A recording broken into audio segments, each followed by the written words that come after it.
And joining us now, as you can see, is Mitch Landrieu with the Biden administration. He is the infrastructure implementation coordinator. Fancy name to say you're in charge of making sure the money gets to the right places. The former mayor of the great city of New Orleans. Happy Mardi Gras to you. Yes, March, thank you. Big day. Shout out to everybody down in Louisiana today. Indeed. Thanks for being here. It's great to be with you. Appreciate it. You have a Mardi Gras color coat on. Yeah, there you go. It's a big night tonight. Help us understand the stakes and how the president's thinking about this speech. He's obviously rewritten it to deal with and to address the crisis in Ukraine, but a lot of domestic challenges as well that he's going to talk about, including inflation, the implementation of the infrastructure law. How does he balance both the foreign policy message that he's going to have with the domestic? Well, first of all, I think one of the reasons why the people elected Joe Biden to be president was because of his extensive knowledge in foreign policy. And as we would have it on this terrible day in the Ukraine, you have a president that has been steeped in this knowledge and has been steady as a rock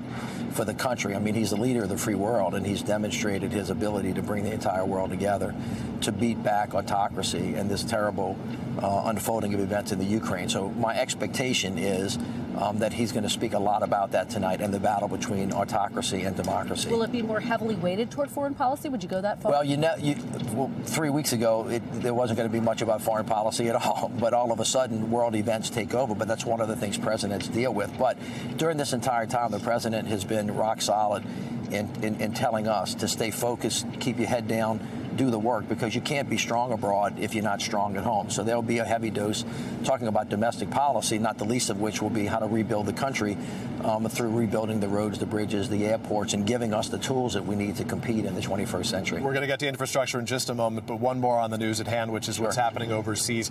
How concerned is this White House about the risk of Vladimir Putin trying to somehow undermine the president's message in real time? That split screen, there'll be live pictures looking at Kyiv, even as the president's speaking tonight. Well, whatever Putin decides to do is fine. The president is going to do what he needs to do, which is to lead the country and the world in the right direction and to stand up to these authoritarian impulses. And so the president will speak in the tone that he needs to and give the message to the American people that we have to stay united when we have the battle for the future, really, of the free world at stake.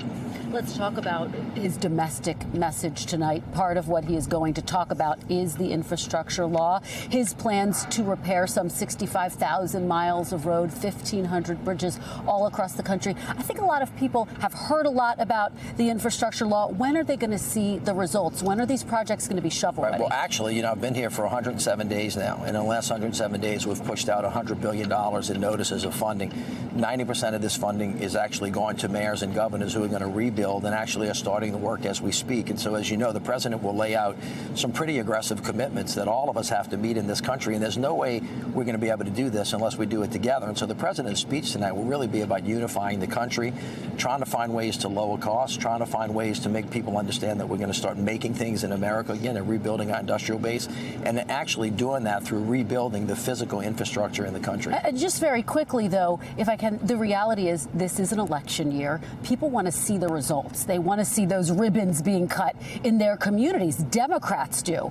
When are they going to start to see that? Actually, they actually should start seeing them now. I mean, this money is getting pushed out as we speak. Many of these projects were ready to go. But as I have said many times, it's a lot easier to tear down the bridge than it is to build one. So I think the American people know that we're building stuff and it takes time.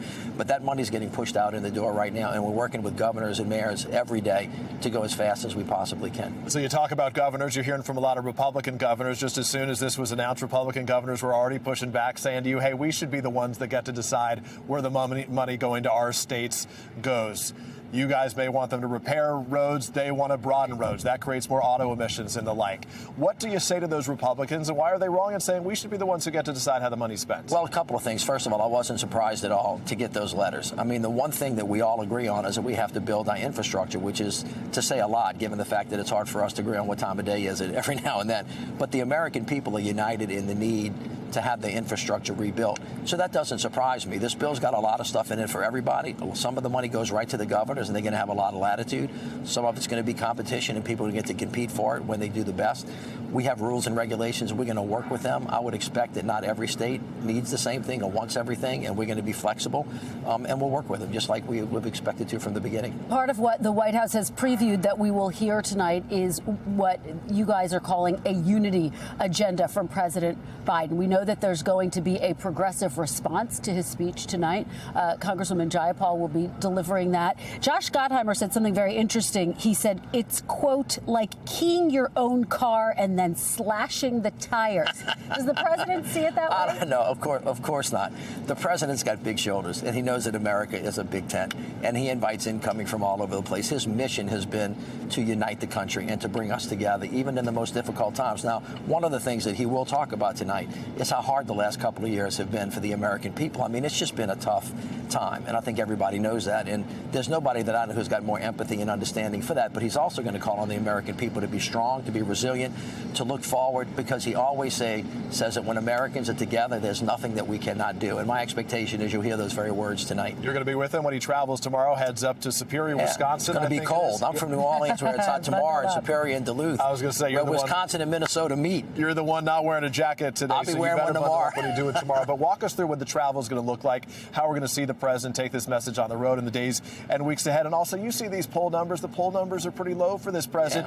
Yeah. You believe he's done a lot. He's accomplished a lot. Sure. Infrastructure is $1 trillion. Right. What message is being missed, and how does he change that? Well, when COVID is beating you to death, literally, and you have an international, incident like we're having, and it runs costs up, it can make everybody, pretty angry and put you in a bad mood. Notwithstanding that this president has done a spectacular job in the last year shepherding this country, and we're going to just continue to tell the story. At some point in time, it will begin to penetrate. When you look at the fact that we've created 6 million jobs, we've had the largest growth in GDP, when we've actually gotten an infrastructure bill passed and the American Recovery Plan, all of those are very steady things. And the president, again, will lay out some of the things that we can do to lower costs for Americans, increase competition, and start making stuff in America tonight.